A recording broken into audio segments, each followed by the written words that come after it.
जवानी तू फूलों की रानी, अरे के बात तुहार माली। कातिल जवानी बदरिया तूफानी, बाहोटों पे बालाली। महुआ के पानी तू फूलों की रानी, अरे के बात तुहार माली। सैया जे बड़े नोटी हो, वक्त जब ट्यून कर बाडी हो, ऊ प्यार कर ले जीरा हमर बैठे लागेला। सैया बीन बजावेले, सैया बीन बजावेले, कमरिया इठे लागेला। सैया बीन बजावेले, कमरिया इठे लागेला। सैया बीन बजावेले, कमरिया इठे लागेला। उप्स उप्स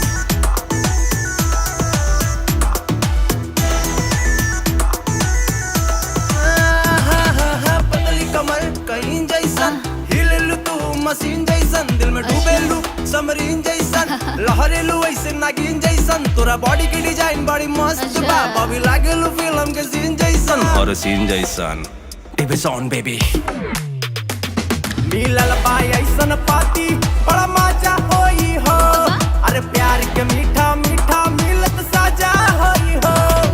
प्यार वाला हवा भरपूर बहेला, साथे रहोला पे गजब सुरूर मिलेला। राजा जी मोर दिलदार हवे, हमरा के उनसे प्यार हवे। अरे हट हट मोर राजा कर बैठ लागेला। सैया बेर बजावेले,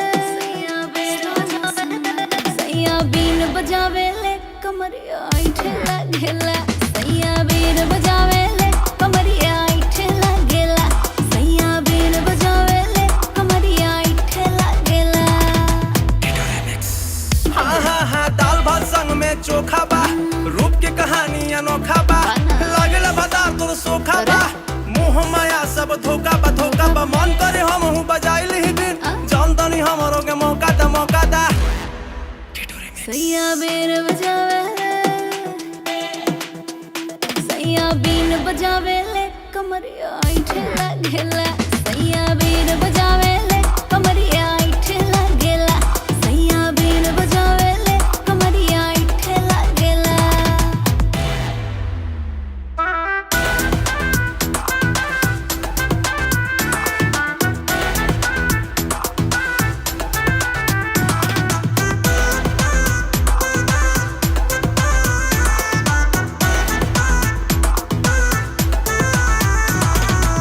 निकल ला, सब था पानी बिना मंगबा।